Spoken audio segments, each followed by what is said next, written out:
Hey everybody, Drew McClellan here from Agency Management Institute, this week coming to you from home in Denver, Colorado. You know, when I was a kid growing up in Minnesota, if you've never been there, is really a spectacular place, but there was a lot of places to hike and be out in the woods. And as a kid, of course, we spent lots of time out doing that. And one of the things that I still distinctly remember from all of that time sort of out in the woods was what we called stickers or prickers or burrs, and you would walk through the woods and they would stick to your clothes, right? They were these thorny parts of a plant. I don't even know where they came from, but they would get all along your pant legs and your sweaters or your shirts, and they took forever to get off. And they hurt if they dug through the cloth on your leg, and they hurt when you pulled them off, but they were sharp and they were sticky and they stuck around, and sometimes you would find them for days. Or I can remember going out in the woods with the dogs and having to pull them off the dogs, and you would find them under their belly days after you had been out of the woods.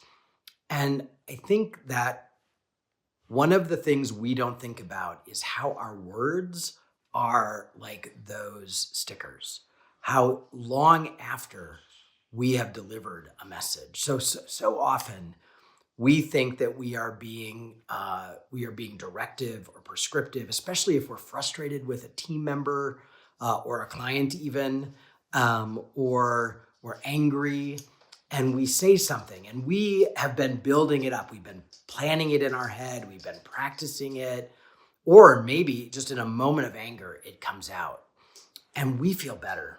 We feel better because we've expelled that emotion. But what we forget is that long after we feel better, long after the conversation is done, long after we think we've delivered the message and we've moved on, the reality is the recipient hasn't moved on. That sticker, that burr is still on their pant or under their belly, and they can't take it off. They can't shake it. They can't forget it. And it leaves a mark. And it leaves a mark that sometimes is permanent. And even if it's not permanent, it lingers much longer than we think it does. So I want you to think of your words as burrs. And I want you to think about this idea that when we talk to other people, whether it is an employee, whether it's a client, whether it's a business partner, a vendor, somebody in our personal life even, that our words are like those burrs that sort of stick on the underside of their belly. And what words do you want to have stuck under somebody's belly for a while? And what is the lasting damage that when out of frustration or anger, you let your words fly, thinking that they're going into the air and they will dissipate? And I'm telling you, that's just not the way it works. They don't just dissipate.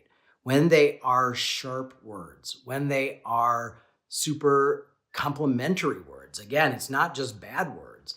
It's when they are on either spectrum of the emotion, when they are said with great love and appreciation, or when they are said out of frustration and anger, they tend to stick on the underbelly of the person that we deliver them to, and they last a long time. And the consequence of that lasting is more significant than you think. And so I invite you to be thoughtful about the words that you use, and that maybe you can be more intentional on the love and appreciation side, and maybe you can be more measured and opt out of a conversation. If you're feeling super riled up, maybe that's not the time to have the conversation.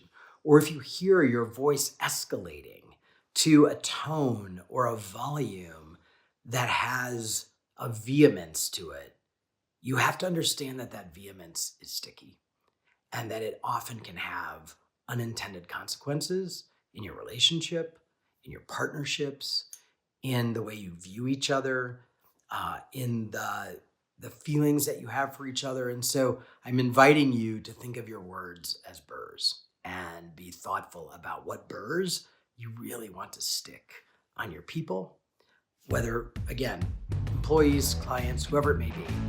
Our words matter, and they stick around a lot longer than we think. So choose them wisely, okay? All right, see you next week.